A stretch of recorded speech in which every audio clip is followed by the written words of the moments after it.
C'est là qu'il allume toutes les lumières dans le chalet, il monte au deuxième étage puis il se blottit dans le lit avec Midnight. Paniqué, il broille un peu dans le lit, il sait pas quoi faire, il serre son chien, quand soudainement la pire chose qui pouvait arriver se produit.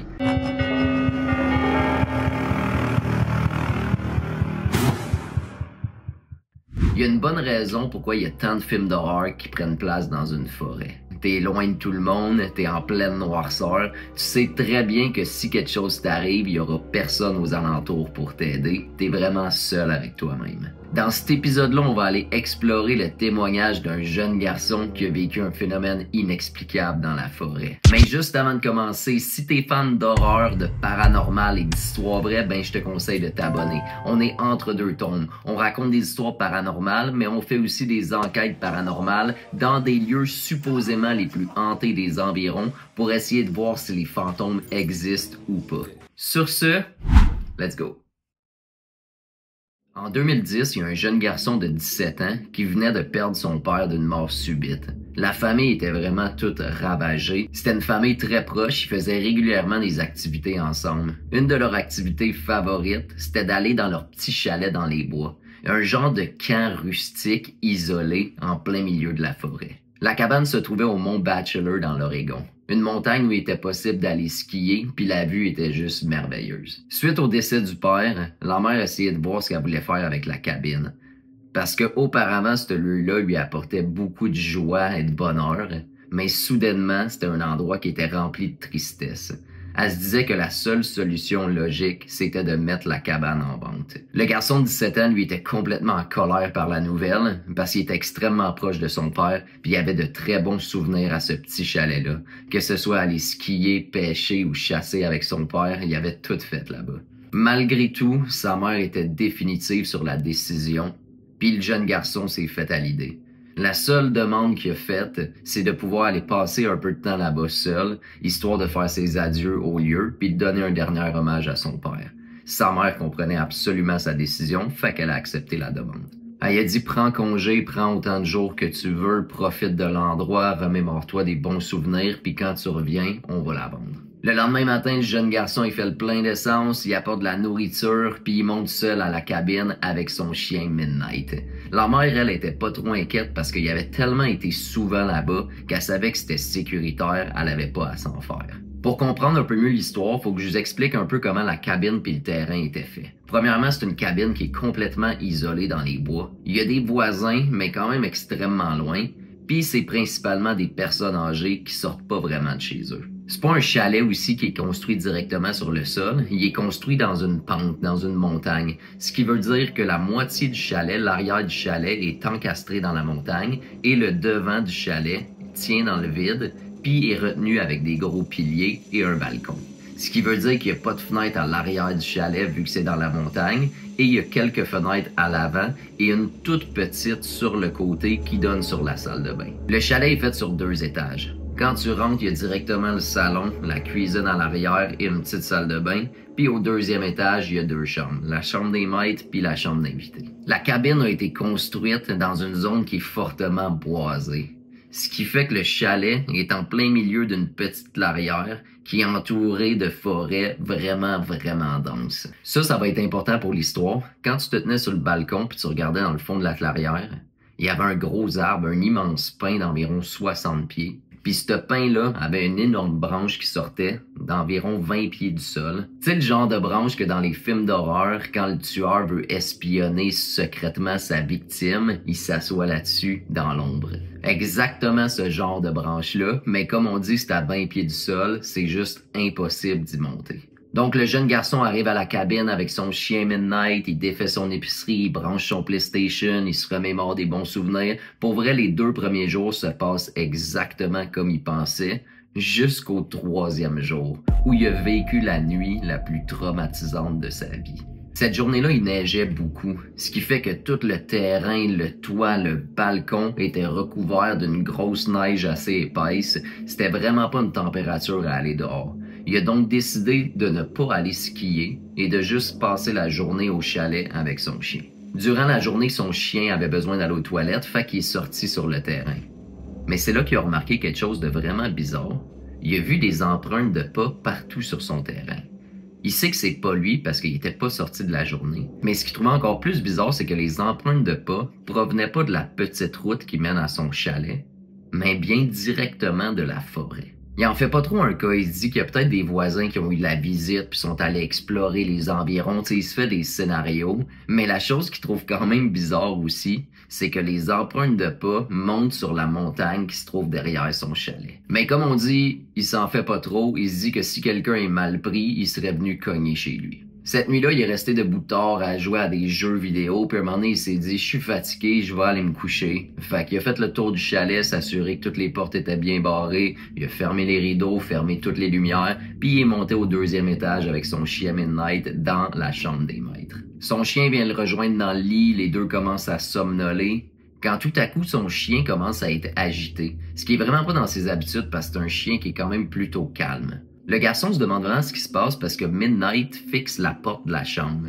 qui est ouverte, puis qui donne sur les escaliers, qui donnent exactement sur la porte d'entrée du chalet. Tout à coup, c'est là que le chien se lève sur le lit, les oreilles dressées, puis il regarde la porte d'entrée fixement, comme s'il avait entendu un bruit provenant de dehors. Le jeune garçon, lui, commence à stresser parce que même s'il n'a pas entendu le bruit, il a quand même vu plus tôt dans la journée des empreintes de pas sur le terrain qui faisaient le tour de son chalet. Juste au moment où il réussit à se calmer puis il se dit qu'il n'y a probablement absolument rien, Midnight part en sprintant en bas des marches puis il va devant la porte du chalet puis il arrête pas de marcher de gauche à droite. Le garçon commence un petit peu à paniquer, mais il réalise qu'il a oublié d'envoyer Midnight aux toilettes avant d'aller se coucher. Même si en ce moment son comportement est vraiment étrange, il essaie de rationaliser, il décide de se lever puis d'aller voir ce qui se passe. Il arrive à côté de Midnight devant la porte d'entrée, puis son chien est encore en train de déambuler de gauche à droite. Il prend son courage à 2 mains, puis il décide d'ouvrir la porte puis d'envoyer son chien uriner. Il se dit que ça doit absolument être ça le problème. Fait que c'est là qu'il ouvre la porte puis il fait signe à Midnight d'aller faire ses besoins. Mais au lieu de se diriger pour aller uriner quelque part, Midnight est juste là, assis, à regarder fixement l'endroit où se trouve le grand arbre avec la branche à 20 pieds du sol. Il regarde vraiment comme si quelque chose était en train de rôder. Faut se souvenir que le jeune garçon se trouve seul dans les bois. Il n'y a absolument aucune lumière. Je sais pas si vous êtes déjà allé à un chalet la nuit, mais c'est tellement sombre que tu vois même pas à 10 pieds en avant de toi. C'est là que le garçon se rappelle les pas durant la journée, là, son chien agit bizarrement, il est un petit peu pris de panique, il prend Midnight par le collet, il rentre à l'intérieur, il ferme la porte, il barre la porte. Il se dit que s'il y a réellement quelque chose qui rôde, ça doit être encore là. Un coup qu'il s'est assuré que les portes étaient bien barrées, il ouvre le rideau puis il regarde par la fenêtre. Mais encore là, il voit absolument rien, juste une noirceur angoissante. Encore une fois, il essaie de rationaliser, il se dit qu'il n'y a sûrement rien qui se passe puis il retourne dans sa chambre. Par contre, cette fois-là, Midnight se trouve pas avec lui dans le lit, mais il reste sur le bord de la porte de la chambre. Quand soudainement, les deux ensemble se mettent à entendre des pas sur le toit du chalet. Ça sonne pas comme des pas de bottes, mais on dirait des genres de sabots. Il se dit que ça pourrait être possible qu'un animal se trouve sur le toit, vu que son chalet est encastré dans la montagne, mais il aurait entendu un gros bang avant ça, comme si un animal serait tombé, mais il n'a rien entendu, seulement des pas sur le toit. Après un court instant, les pas arrêtent, mais le jeune garçon est juste rendu complètement terrifié. Il peut pas voir ce qui se passe à l'extérieur, mais de toute façon, il sait même pas s'il voudrait voir. Par contre, à un moment donné, il se dit qu'il y en a assez, puis s'il y a vraiment quelque chose qui rôde, faut qu'il aille voir de ses propres yeux. Il est mieux de voir que d'éviter. Fait qu'il descend au 1er étage, il va chercher une lampe de poche. Au début, il fait juste regarder par la fenêtre, mais il voit absolument rien. Fait que c'est là qu'il prend une bonne respiration, puis encore une fois, il prend son courage à 2 mains, puis il ouvre la porte. À ce moment-là, il se trouve sur le balcon avec son chien. Il essaie de voir s'il voit pas des empreintes sur le toit, mais malheureusement, avec l'angle il réussit pas à voir. Il se met à regarder un petit peu partout sur le terrain. Il voit seulement les anciennes empreintes de pas qu'il a vues plus tôt dans la journée. Fait qu'il se dit qu'il a peut-être tout imaginé ça, puis que ça doit être dans sa tête. Il essaie vraiment de rationaliser encore une fois. Par contre, au même moment, Midnight se met à être plutôt agité, puis il regarde encore fixement l'endroit où se trouve le grand arbre avec la branche à 20 pieds du sol. C'est là qu'il se dit « Merde, c'est clairement là-bas ». Sa première réaction, c'est juste qu'il voudrait prendre son chien puis retourner en dedans, mais comme on a dit plus tôt, il est mieux de voir que d'éviter. C'est là qu'il commence à tourner lentement sa lampe de poche, son cœur bat vraiment à 100 à l'heure. Au moment où la lumière vise l'arbre, il peut juste pas croire ce qu'il voit. Il voit quelque chose qui ressemble à un humain. Je veux dire, ça a une forme humanoïde, mais c'est extrêmement grand et long, environ 8 pieds. Puis la chose est suspendue après la grosse branche et le regarde fixement avec la bouche ouverte. À ce moment-là, son cerveau est pas capable de procéder ce qu'il est en train de regarder. Puis soudainement, Midnight se met à virer complètement fou. Il se met à japper, à être agité. Fait qu'il le prend par le collet, il rentre à l'intérieur, il ferme la porte, il barre la porte, puis il ferme tous les rideaux. Ses pensées se mettent à rouler extrêmement vite. Comment tu peux expliquer une créature humanoïde d'environ 8 pieds de haut qui est accrochée à une branche à 20 pieds du sol? C'est là qu'il réalise que ça doit être la créature qui a fait les pas dans la neige plus tôt. Puis si c'est capable de sauter après une branche à 20 pieds du sol, ben c'est sûrement ça qui se trouvait sur son toit v'là environ 1 heure.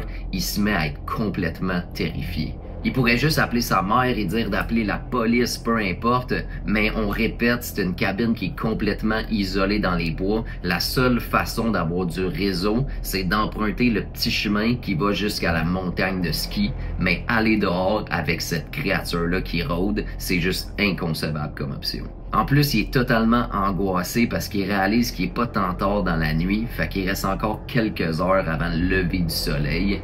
En d'autres mots, il est dans la merde. C'est là qu'il allume toutes les lumières dans le chalet, il monte au 2e étage puis il se blottit dans le lit avec Midnight. Paniqué, il broille un peu dans le lit, il sait pas quoi faire, il serre son chien. Quand soudainement la pire chose qui pouvait arriver se produit, il entend cogner à la porte d'entrée.